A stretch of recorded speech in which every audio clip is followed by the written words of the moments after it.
Bismillahirrahmanirrahim. Innal hamdalillah nahmaduhu wa nasta'inuhu wa nastaghfiruh wa na'udzu billahi min shururi anfusina wa min sayyiati a'malina. Man yahdihillahu fala mudilla lahu wa man yudlilhu fala hadiya lahu. Wa asyhadu an la ilaha illallah wahdahu la syarika lahu wa asyhadu anna Muhammadan abduhu wa rasuluh. Thumma amma ba'd. Ikhwas sekalian, jamaah sekalian yang insyaallah dirahmati oleh Allah Subhanahu wa taala. Semoga Allah menerima ibadah puasa kita kemarin dan juga menerima ibadah puasa di hari-hari berikutnya insyaallah. Dan juga sedekah, qiyamul lail, tilawah Al-Qur'an ataupun yang lainnya semoga diberikan pahala besar oleh Allah Subhanahu wa taala insyaallah.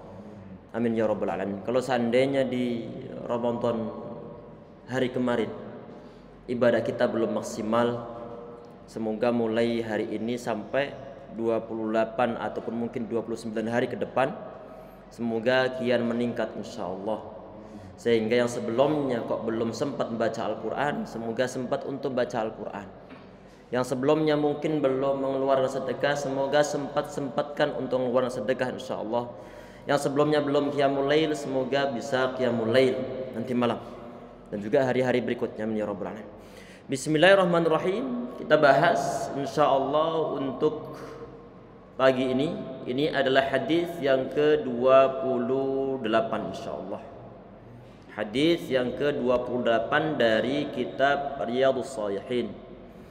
Wa an Anas radhiyallahu anhu. Ini tentunya beliau sahabat Anas radhiyallahu anhu, itu beliau adalah di antara sahabat yang cukup lama berkhidmah ataupun melayani membantu Nabi Muhammad SAW sejak berusia 10 tahun. Di saat Nabi Muhammad SAW beliau datang ke Mekah, datang ke Madinah untuk berhijrah, di antara sahabat yang mendatangi adalah beliau disertai dengan ibundanya. Ini nanti poin ini beliau bercerita tentang keadaan Nabi Muhammad SAW di saat beliau dalam kondisi sakit parah, yang mana kondisi tersebut qadarullah masyafa'al, beliau meninggal dunia. Kita perhatikan, qala, beliau berkata begini, lamma thaqula. Ini sebagian di antara ulama membacanya suqila. Kalau thaqulan nabiyyu suqilan nabiyyu. Lamma thaqulan nabiyyu sallallahu alaihi wasallam, ketika Nabi Muhammad SAW beliau sakit parah ataupun sakit keras.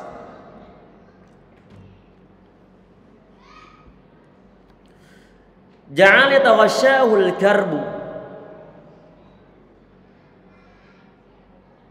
Beliau diselimuti ataupun mulai diselimuti oleh kesusahan, ataupun dalam artian bahwa sakit beliau kian lama kian parah ataupun kian berat. Faqalat Fatimah, kemudian putri beliau yang bernama Fatimah, beliau bilang begini radhiyallahu anha, wa karba abata, betapa beratnya sakit yang diderita oleh ayahku. Faqala, kemudian Nabi Muhammad beliau mengatakan, laisa ala abika karbun ba'dal yaumi. Tidaklah ada, laisa ala abika karbun ba'dal yaum, tidaklah ada suatu kesusahan ataupun kesulitan yang diderita oleh ayahmu setelah hari-hari ini.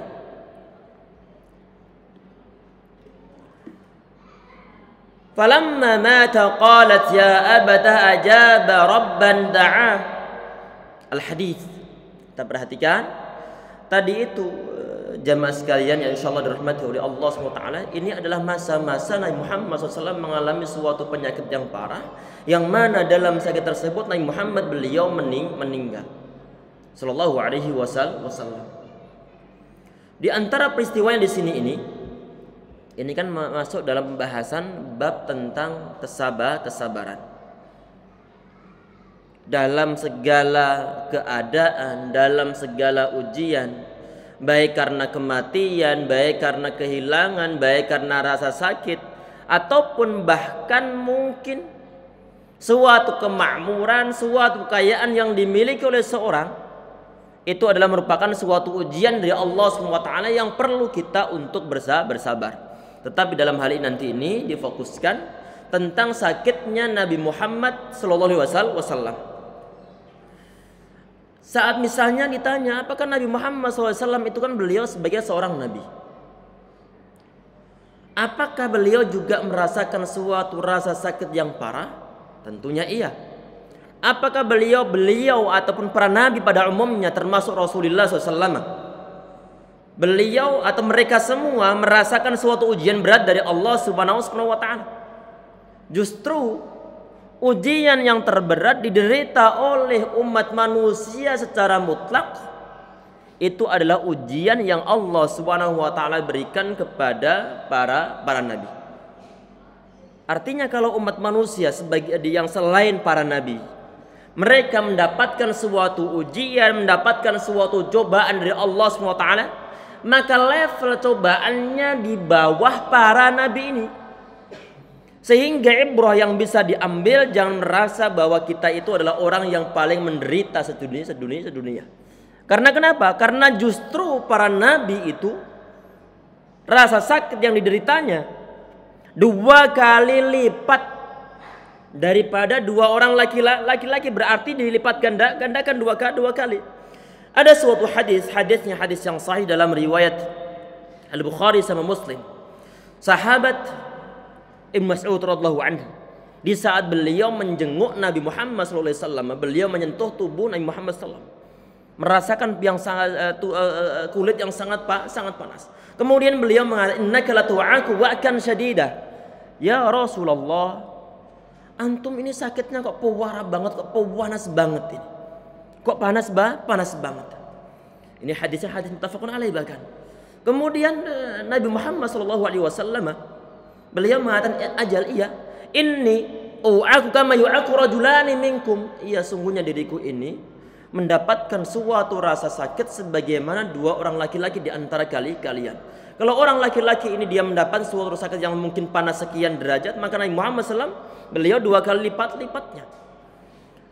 Kemudian sahabat Ibnu Mas'ud beliau mengatakan, inna atau dzalika anna laka ajraini wa kama qala alai atau kama qala. Kalau begitu antum mendapatkan 2 pahala. Iya, kata Nabi Muhammad SAW. Karena suatu rasa sakit yang diderita oleh seorang hamba, kesedihan yang diderita oleh seorang hamba, mungkin terkena duri, mungkin sebagian duitnya hilang, mungkin disakiti oleh orang lain, dizalimi oleh orang lain. Maka bagaimana? Maka nanti rasa sakit tersebut akan dijadikan oleh Allah Subhanahu wa Ta'ala untuk penggugur dosa-dosanya. Kata Nabi Muhammad SAW dalam suatu hadis yang sahih, ma min muslim yusibu adza, tidaklah ada seorang muslim yang dia itu terkena adza ataupun gangguan, maradun fama siwa, rasa sakit ataupun yang lainnya, illa khattallahu lahu sayyi'ah ataupun sayyi'ati, kecuali Allah Subhanahu wa Ta'ala akan menggugurkan keburukannya, kama tahuttu syajaratu waraqaha, sebagaimana pohon-pohon dia itu menggugurkan daunnya. Kadang-kadang suatu saat pohon itu meranggas, kadang-kadang suatu saat pohon-pohon itu menggugurkan daunnya. Di saat seorang hamba dia itu merasakan rasa sakit, gangguan, kesedihan, keprihatinan yang dia derita di dalam keluarganya ataupun di tempat kerjanya ataupun di saat dia itu berhubungan dengan tangganya ataupun bermuamalah atau berinteraksi dengan orang lain, kemudian disakiti oleh orang lain, kemudian dia bisa bersabar, maka nanti kesalahan orang-orang ini ataupun orang ini akan digugurkan oleh Allah Subhanahu wa Ta'ala. Di sebagian hadis yang lain, ini hadis sahih disahihkan oleh Syekh Al-Albani rahimahullah, Nabi Muhammad beliau mengatakan di saat beliau ditanya ini, ayunasi balaan ya Rasulullah, umat manusia yang paling berat ujiannya itu siapa? Kemudian beliau menjawab, al-anbiya tsumma salihun, yaitu para nabi, kemudian orang-orang saleh, tsumma al-amtsalu fal amtsal, kemudian orang-orang semisalnya, kemudian orang-orang semisalnya. Berarti semakin saleh itu seorang, semakin tinggi level keimanan, ketakwaan seorang, maka semakin berat ujiannya. Kemudian Nabi Muhammad beliau mengatakan tsumma yubtalar rajulu ala hasbi dinihi. Kemudian seorang laki-laki itu dia diuji tergantung ataupun menurut level agamanya. Fa in kana fi dinihi salabah. Kalau seorang laki-laki itu dalam agamanya itu dia agamanya kuat, maka zida fi balaihi, maka ditambah oleh Allah Subhanahu wa taala dalam ujian-ujiannya. Wa in kana fi dinihi riqqah, kalau seandainya dalam agamanya itu ada kelemahan, lemah dari segi agamanya, berpegang dari segi agamanya, lemah dari segi imannya, khuffifa anhu wa la yazalul bala'u bil mu'min hatta yamshi al ardi wa laysa alaihi khati'ah. Kalau tadi itu seorang hamba itu dia lemah imannya, maka akan diringankan atau dibuat ringan oleh Allah Subhanahu wa taala dalam ujian-ujiannya. Berarti ibrah yang bisa kita ambil dari pernyataan ataupun dari sabda Nabi Muhammad SAW, berarti kalau misalnya ini saat misalnya ditanya nih, Ustadz itu dia orang nggak pernah sholat Ustadz, tapi dia itu ujiannya yang saya lihat tuh dia kok nyambung, kesedihan, kemudian rumahnya kebakar, tokonya habis, dia bangkrut ataupun yang lain. Dia ini nggak sholat. Katanya dia suatu ujian itu nanti tergantung ataupun sesuai dengan level keimanannya. Itu bagaimana? Perhatikan ya ikhwah sekalian, ya insyaallah dirahmati oleh Allah Subhanahu wa taala. Yang tergantung keimanannya itu adalah orang-orang yang soleh ataupun orang-orang yang beriman. Kalau pertanyaannya apakah saya ini termasuk orang atau antum termasuk orang soleh, apakah saya termasuk orang soleh ataukah tidak, maka harapan kita di saat kita mendapatkan suatu ataupun terkena takdir Allah SWT yang tidak enak menurut kita, harapan kita itu adalah suatu ujian, bukan suatu azab. Karena dua kemungkinan ini, di saat seorang dia mendapatkan suatu rasa takdir yang tidak enak bagi dia merasa nggak enak mungkin karena sebagian di antara keluarganya meninggal, ataupun mungkin karena ujian, karena mungkin bencana-bencana yang lainnya. Maka ada dua kemungkinan. Apakah hal tersebut adalah ujian dari Allah, ataukah azab dari Allah Subhanahu wa taala? Harapan kita ini dikategorikan oleh Allah termasuk orang-orang yang soleh, sehingga semakin kita itu naik level keimanan, kita sering ke masjid, kita suka untuk beramal soleh, kita suka untuk membantu orang lain, kita suka untuk beribadah kepada Allah SWT, tidak suka untuk menzalimi orang lain, tapi kemudian mendapatkan suatu takdir yang tidak mengenakan dari Allah Subhanahu wa taala, maka harapan kita itu adalah memang benar-benar suatu ujian, bukan suatu azab dari Allah Subhanahu wa taala. Artinya kalau orang nggak pernah sholat, kalau ada orang dia memang banyak durhakanya kepada Allah daripada amal salehnya, kalau dia mendapatkan sesuatu yang tidak mengenakan, maka itu adalah suatu azab dari Allah Subhanahu wa taala.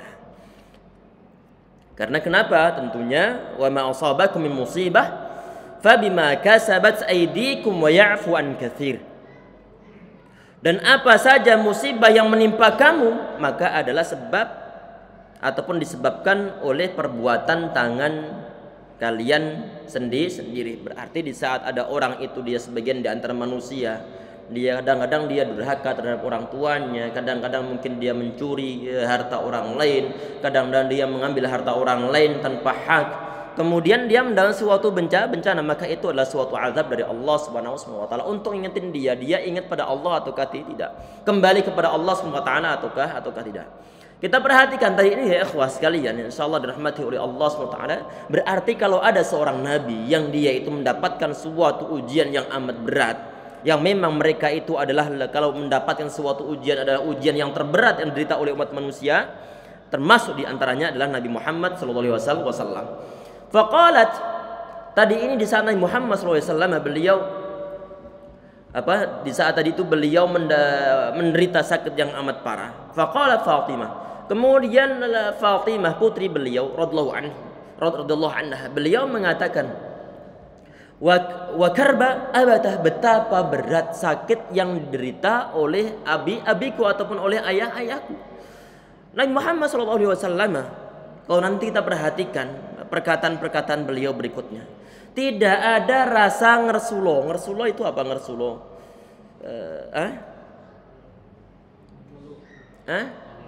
Tidak ada rasa mengeluh. Nabi Muhammad beliau tidak mengeluh. Dan beliau tidak menyayangkan takdir yang menerima yang beliau terima, dan beliau tidak mencak-mencak di saat beliau dibuat sakit oleh Allah Subhanahu wa taala. Beliau menerima takdir dan juga qada dari Allah Subhanahu wa taala. Menerimanya. Karena kenapa? Perhatikan ya ikhwah sekalian sebelum kita bahas hadisnya. Kalau misalnya ada orang sakit parah. Misalnya ada orang sakit parah. Pewaranya bukan main. Dia mungkin baru dibawa ke rumah sakit untuk suatu penyakit, kemudian muncul penyakit yang lainnya. Di saat dia itu tidak menerima sakit, ataupun dia ini kadang-kadang menyalahkan Allah Subhanahu wa taala. Kadang-kadang dia sebelum yang sholat, kemudian dia itu sakit, dan dia tidak menerima apa yang diputuskan oleh Allah SWT terhadap dia. Kadang-kadang karena dia itu marah, karena kadang-kadang dia itu menyimpan suatu dendam terhadap suatu takdir, sehingga dia kadang-kadang tidak akan mau untuk sholat lagi. Karena kenapa? Dia merasa kok bisa, saya sudah berusaha untuk sholat, saya berusaha untuk bertaubat, tapi semakin taubat kok semakin berat ujian dari Allah SWT. Sehingga kalau iman itu nggak kuat, maka kemungkinan besar orang ini yang sebelum sholat, dia nggak akan mau sholat lagi. Ya ikhwas sekalian, ini orang-orang yang semacam ini, auzubillah, semoga kita tidak termasuk mereka insyaallah. Kalau nanti kita perhatikan ya ikhwah, perkataan-perkataan Nabi Muhammad SAW, tidak ada satupun yang menandakan bahwa beliau itu menyesal dengan sakit yang beliau derita. Karena tentunya beliau tahu juga, selain karena keimanan, level keimanan beliau yang melebihi umat manusia semuanya, tentunya juga karena Allah alam, tentunya juga karena faktor apa? Kalau misalnya ada orang sakit berat nih, kemudian dia marah-marah karena sakitnya, kemudian dia ini seakan-akan nggak bisa menerima rasa sakit yang dia derita. Apakah kemudian rasa sakitnya bisa berkurang di saat dia marah-marah? Tentunya tidak bisa berkurang. Yang terjadi karena kemarahannya dan tidak menerima takdir dari Allah Subhanahu wa taala, sehingga dia nanti penyakitnya semakin lama semakin parah. Karena dia itu digrogoti mentalnya dari dalam, sehingga efek negatif yang diderita oleh orang ini, sudah kena penyakit, kemudian diserang oleh, digrogoti masalah imannya, sehingga yang terjadi penyakitnya semakin lama semakin parah. Nabi Muhammad SAW, kalau nanti kita perhatikan perkataan beliau, kata beliau setelah Fatimah radhiyallahu anha, beliau mengatakan wa karba abata, alangkah beratnya penyakit yang diderita oleh ayahku. Kemudian Nabi Muhammad beliau mengatakan laisa ala abika karbun ba'dal yaum, tidaklah ada ala abika karbun ba'dal yaum, tidaklah ada suatu kesusahan yang diderita oleh ayahmu setelah hari-hari ini. Artinya bagaimana? Beliau sallallahu alaihi wasallam dari segi perkataannya, dari segi perkataan luarnya, ajal beliau sudah dekat, sehingga setelah nanti kematian telah menjemput beliau, maka nggak ada penderitaan lain lagi. Kok bisa begitu? Iya, karena kita tahu bahwa Nabi Muhammad SAW adalah qad ghufira lahu ma taqaddama min dzambi wa ma ta'akhkhar. Karena dosa-dosa beliau yang telah lalu ataupun yang akan datang semua diampuni oleh Allah Subhanahu wa taala. Yang membuat umat manusia mereka itu nanti dimasukkan dalam neraka, itu adalah karena umat manusia ini belum pantas untuk masuk ke dalam surga, kecuali setelah semua dosa-dosanya dibersihkan. Setelah dosanya bersih, baru kemudian dia masuk ke dalam surga dengan rahmat Allah Subhanahu wa taala. Nabi Muhammad dosa-dosa yang lalu telah diampuni oleh Allah, dan dosa-dosa yang akan datang juga telah diampuni oleh Allah Subhanahu wa taala. Sehingga di saat beliau mau meninggal di hari tersebut, Beliau mengatakan laisa ala abika karbun ba'dal yaum. Enggak ada suatu penderitaan, kesusahan yang dirasakan oleh ayahmu setelah hari ini. Karena di saat orang itu meninggal, khususnya para nabi, mereka telah mendapatkan suatu nikmat dari Allah Subhanahu wa taala, nikmat kubur. Nikmat kubur itu ada, dan kita yang berakidah Ahlussunnah wal Jamaah percaya bahwa nikmat kubur itu ada. Orang-orang yang dia dalam keadaan dia adalah orang beriman, apalagi adalah para nabi, otomatis setelah dia meninggal, maka kebahagiaan kenikmatan dari Allah SWT sebelum mereka dimasukkan dalam surga, maka dirasakan terlebih dahulu. Karena semua umat manusia dari zaman Nabi Adam alaihissalam sampai nanti hari kiamat, tentunya mereka sampai saat ini masih berada di suatu alam, yaitu alam barzakh. Karena umat manusia belum dibangkitkan semuanya, berarti surga belum dimasuki oleh umat manusia, dan neraka belum dimasuki oleh umat manusia. Kalau seandainya ada umat manusia yang dia mungkin durhaka ataupun dia kafir, mendapatkan suatu sisaan dari Allah, maka itu sampai saat ini adalah masih sisa kubur. Karena nanti adanya neraka, adanya surga, itu adalah setelah fase-fase yang intinya nanti setelah semua umat manusia meninggal, kemudian ada hari kebangkitan. Sampai saat ini umat manusia belum ada yang dibangkitkan oleh Allah Subhanahu wa taala. Baik, kita perhatikan tadi Nabi Muhammad sallallahu alaihi wasallam beliau mengatakan laisa ala abika karbun ba'dal yaum. Sudah tidak ada lagi sakit yang menimpa ayahmu setelah hari ini. Artinya nggak ada penderitaan lain lagi. Kalau manusia biasa, bagaimana manusia biasa? Maka nanti ada dua kemungkinan. Apakah dia kesusahannya akan berhenti setelah dia meninggal? Yang berhenti setelah dia meninggal, kemungkinan dia adalah seorang yang saleh, orang mukmin yang saleh. Kalau nanti dia itu meninggal dalam keadaan mungkin su'ul khotimah, dia terlalu banyak dosanya daripada kebaikannya, kemungkinan perkataan ini tidak akan diucapkan oleh seorang. Karena kenapa? Karena di saat orang itu dia lebih banyak dosanya, ataupun kafir 100%, musyrik 100% misalnya, maka setelah dia meninggal urusannya justru kian lama kian berat. Karena kenapa? Karena adanya alam kubur itu adalah merupakan suatu alam yang pertama sebelum umat manusia dia menginjak alam berikutnya. Sehingga di saat dia meninggal, kemudian di saat awal kali dia meninggal sudah digebuki oleh para malaikat, karena dia tidak bisa menjawab pertanyaan kubur, otomatis rasa derita akan terus dia rasakan sampai nanti hari kiamat. Kemudian berarti semakin lama semakin berat urusannya. Semoga kita semua di saat kita meninggal menjadi hamba-hambanya ataupun jenazah mayit yang husnul khatimah insyaallah ya rabbal alamin, sehingga diperingankan oleh Allah SWT dari siksa kubur dan juga siksa berikutnya insyaallah ya rabbal alamin. Ini tadi itu Fatimah radhiyallahu anha, beliau mengatakan wa karba abata, alangkah beratnya sakit yang diderita oleh ayahku. Ini perkataan yang manusiawi, perkataan yang manusiawi dari segi apa? Beliau adalah seorang perempuan. Perasaan perempuan yang dia rasakan lebih besar daripada laki-laki. Dari segi apa? Dari segi merasa kasihan terhadap orang lain.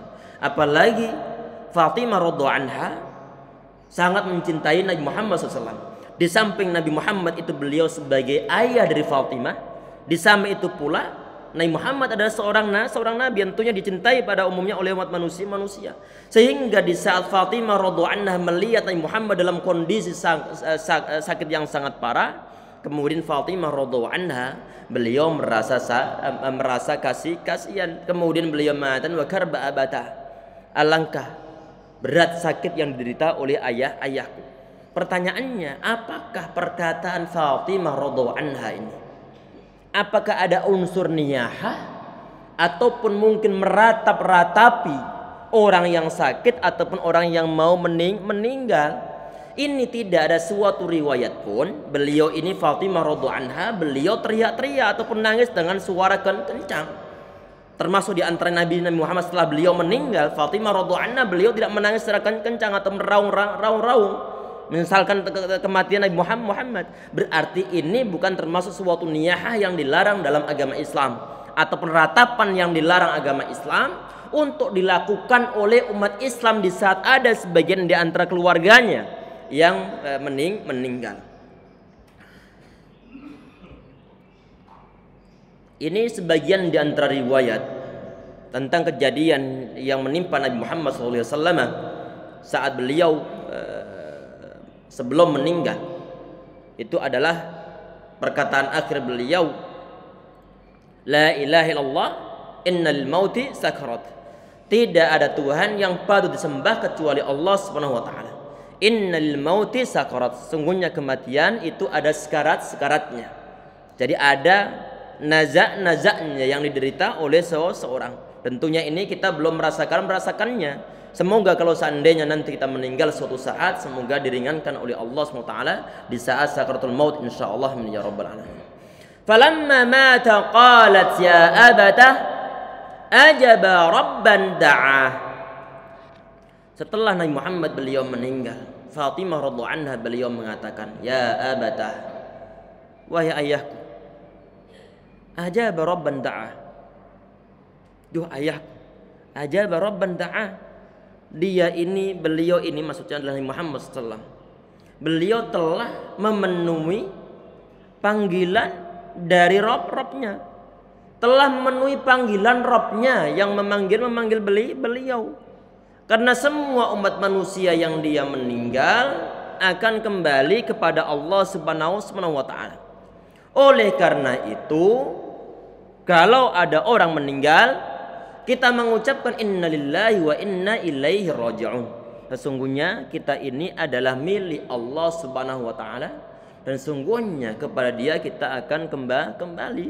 Berarti semua akan kembali menghadap Allah Subhanahu wa taala untuk mempertanggungjawabkan perbuatan-perbuatan selama dia hidup di dunia. Ya abatah Jannatul Firdausi ma'wa ya abada ila Jibril nan'ah. Doa ayahku, Jannatul Firdausi ma'wa, surga Firdaus adalah tempatnya.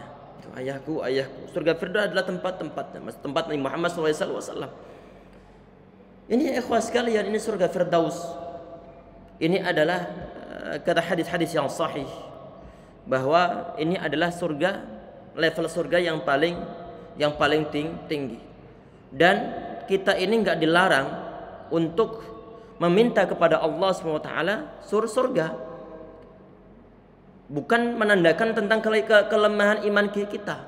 Karena ada sebagian di antara mungkin akidah ataupun suatu doktrin yang mengatakan bahwa kalau seorang itu dia ibadah dan dia ngarap surga, itu dia enggak ikhlas dalam ibadahnya. Yang ikhlas bagaimana? Kalau mengharapkan ridho dari Allah SWT. Sedangkan di saat dia minta surga, katanya enggak ikhlas. Apakah suatu doktrin ataupun suatu pemahaman ini adalah benar? Tidak benar. Karena Muhammad SAW dalam suatu hadis yang sahih, beliau mengatakan, "Faidza sa'altumullaha fas'alu al-firdaus al-a'la," kama qala alaihi salatu wasallam. Kalau kalian itu minta kepada Allah, maka hendaklah kalian itu minta surga yang tertinggi, yaitu surga Firdaus tadi itu. Berarti nggak jadi masalah dalam permintaan kita kepada Allah SWT. Karena memang Dia yang punya surga, tentunya kita minta kepada Allah SWT. Kita nggak minta kepada orang lain, kita nggak minta kepada para nabi untuk diberikan surga. Tapi karena surga itu adalah milik Allah SWT, maka sudah barang tentu yang semacam ini tidak disalahkan. Sehingga perlu berhati-hati kalau misalnya ada yang mendoktrin kita itu kalau beribadah kepada Allah jangan minta surga, karena itu enggak ikhlas, kata orang tersebut. Karena Nabi Muhammad beliau justru nyuruh fa idza sa'altumullah fas'al firdaus al-a'la atau fas'al firdaus. Kalau kalian minta kepada Allah SWT, hendaklah kalian minta firdaus. Ini hadis sahih dalam riwayat At-Tirmidzi. Kemudian Fatimah radhiyallahu anha beliau mengatakan, ila Jibril nan'ah, kepada malaikat Jibril kami sampaikan kabar kematian.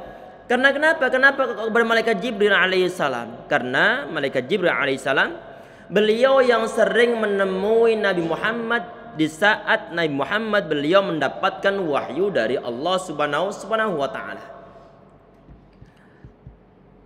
Falamma dufina, di saat Nabi Muhammad beliau dikuburkan, radhiyallahu anha, Fatimah radhiyallahu anha beliau mengatakan, "Atabat anfusukum an tahsu ala Rasulillah turaba."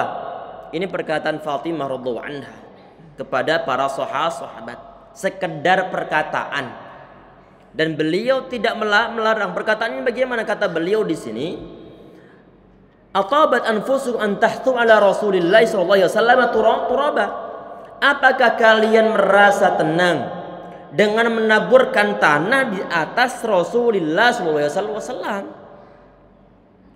Ini kan perkataan Fatimah, sekedar perkataan. Karena saking cintanya kepada Nabi Muhammad SAW, dan beliau nggak bermaksud untuk melarangnya, tidak bermaksud untuk melarang para sahabat dalam menguburkan Nabi Muhammad SAW, termasuk menaburkan tanah, termasuk nguruki Nabi Muhammad SAW dan menggunakan tanah.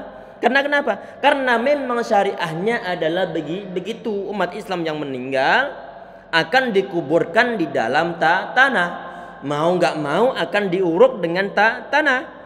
Walaupun toh yang diuruk itu adalah orang yang paling dicintai oleh kaum muslimin. Melebihi diri mereka, melebihi keluarga mereka secara umumnya. Akhirnya para sahabat tetap menguburkan Nabi Muhammad SAW, menguruk beliau dengan menggunakan tanah. Karena beliau meninggal saat innaka mayyitun wa innahum mayyitun.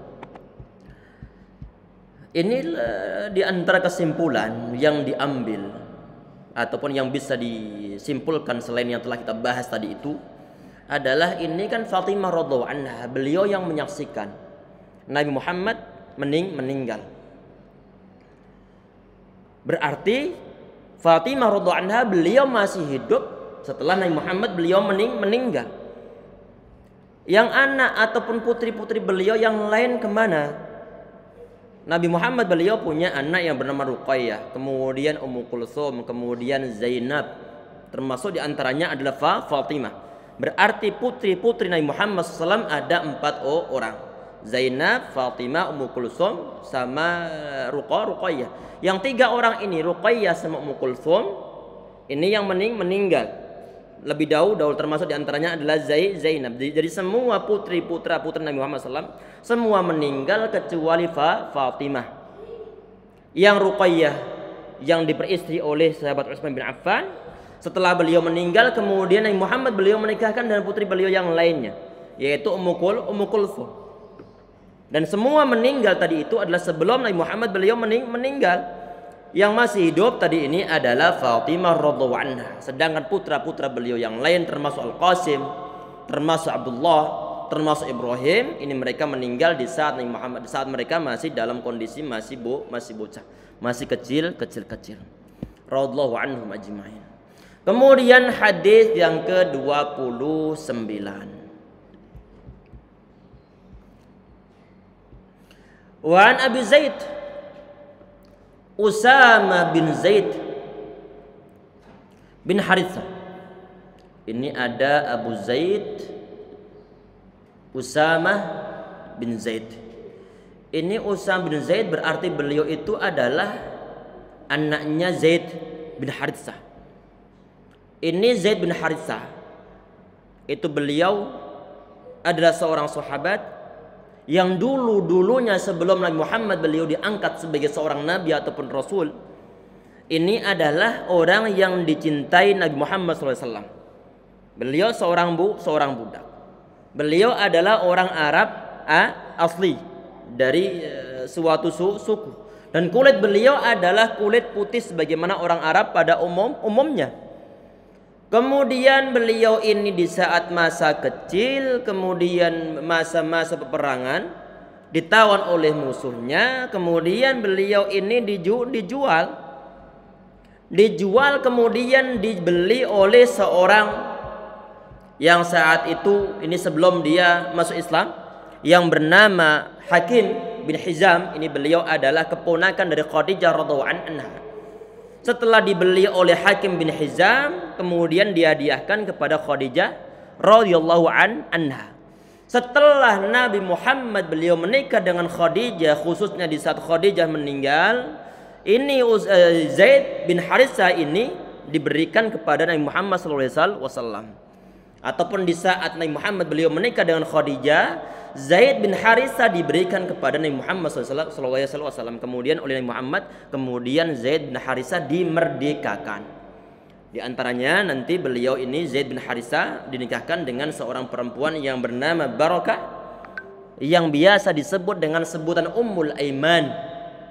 Ummul Aiman ini adalah seorang budak perempuan dari orang Afrika, dari orang Habasyah. Beliau yang Zaid bin Harithah, beliau adalah orang yang kulitnya putih. Kemudian dinikahkan Nabi Muhammad SAW dengan seorang perempuan yang seorang budak atau mantan seorang budak yang bernama Ummu Aiman ataupun Barakah. Kemudian terlahirlah yang meriwayatkan hadis ini, yaitu yang bernama Usama bin Zaid. Kulit yang dimiliki oleh Usama ini meniru ibundanya. Berarti kulitnya hitam. Oleh orang-orang munafik ini siapa Usama bin Zaid dibuli kadang-kadang oleh orang-orang kafir, oleh orang munafik dibuli. Dibilang bahwa bahwa ini bukan anaknya Zaid. Ini bukan anaknya Zaid bin Harithah.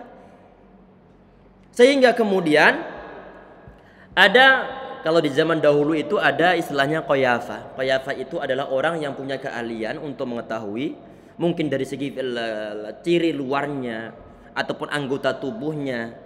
Dia tahu karena mungkin keahlian yang dia miliki. Kan belum ada tes DNA zaman dahulu, sehingga ini ada zaman dahulu di masa-masa jahiliyah itu ada Qayafah. Ini bagaimana nanti ada orang yang punya keahlian, ini adalah si A ini adalah keturunan si B, punya kemampuan untuk mengetahui nasab seseorang. Ini di masa-masa jahiliyah, di saat Usama bin Zaid dengan ayahnya ini tidur bareng di masjid, mukanya nggak kelihatan, yang kelihatan hanya bagian kaki-kakinya. Kaki berwarna putih sama kaki berwarna hitam. Hitamnya orang Afrika ya, bukan hitam kayak ana. Ini masih lumayan dikit nih, masih lumayan dikit, walaupun hitam tapi lumayan sedikit. Ini kemudian bagian bawahnya kelihatan kaki hitam sama kaki putih. Ini orang ini yang punya keahlian Qayafah. Ini dia bilang ini adalah merupakan satu nasab dengan orang-orang ini.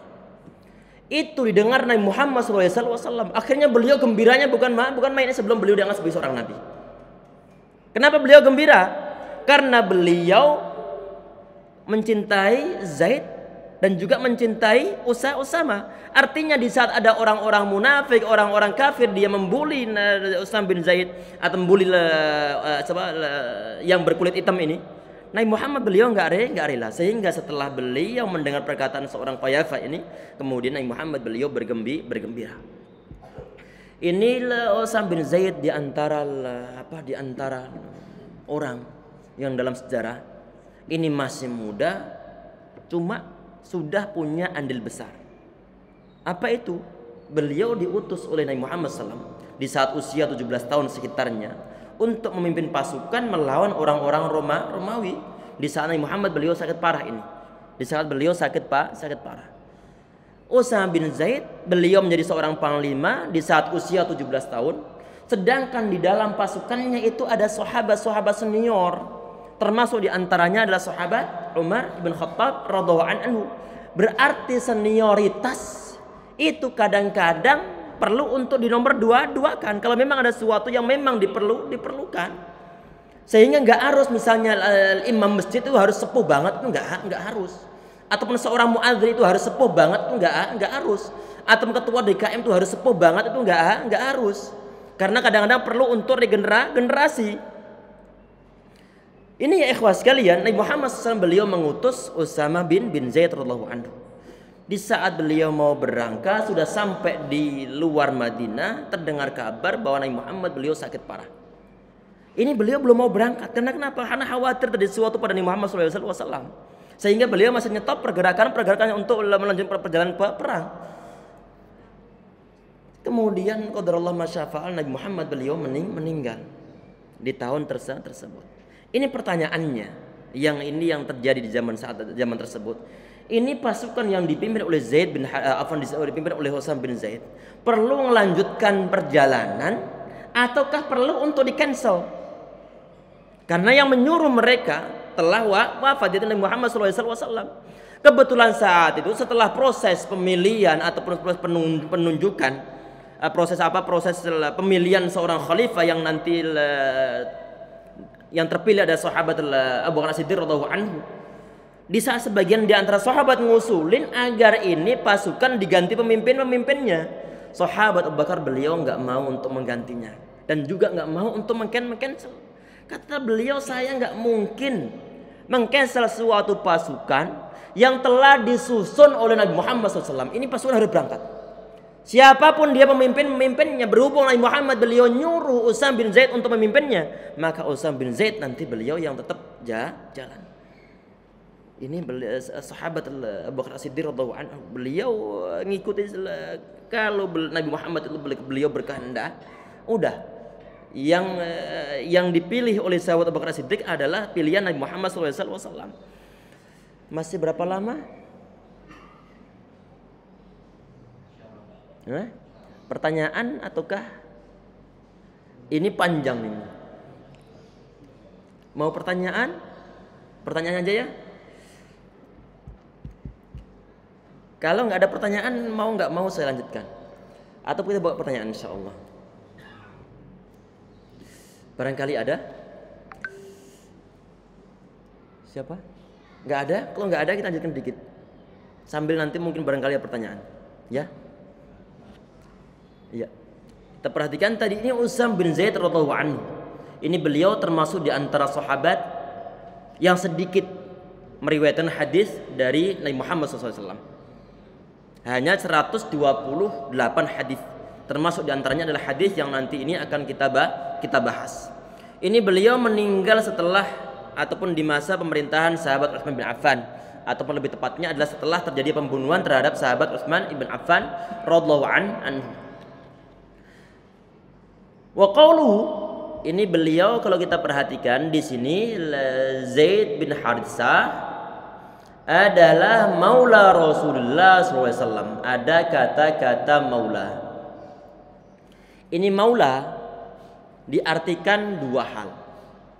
Maula bisa diartikan bahwa dia itu adalah seorang budak yang telah dimerdekakan, disebut sebagai maula.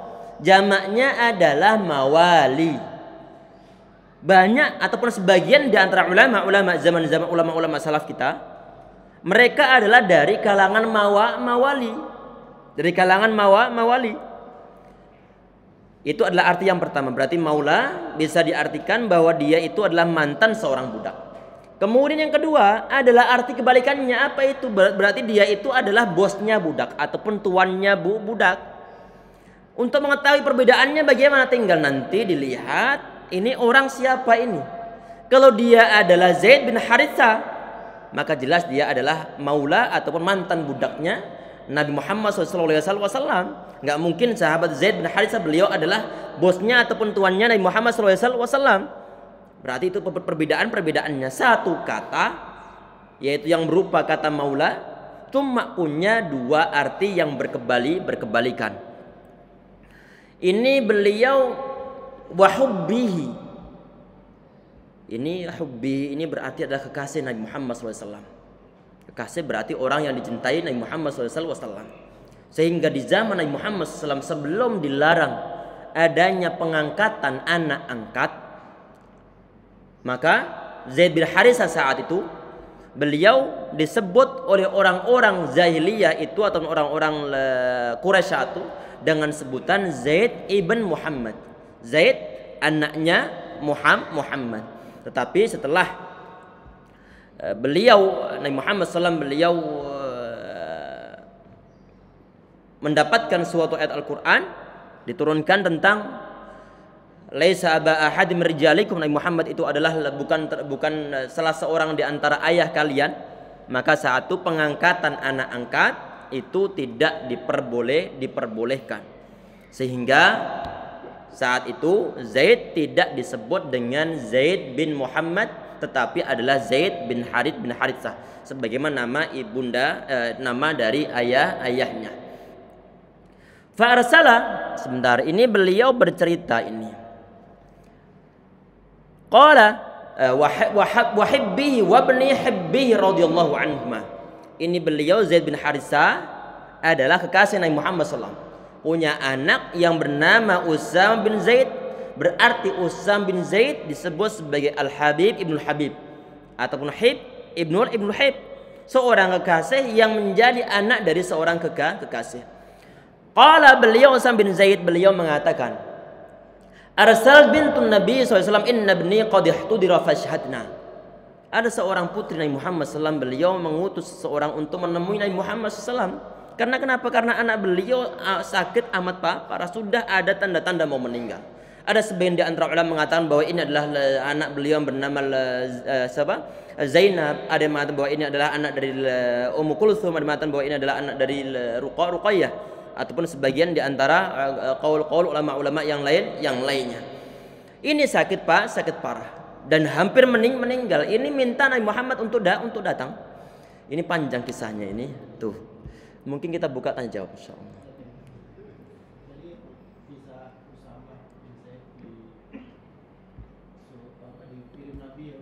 Nah.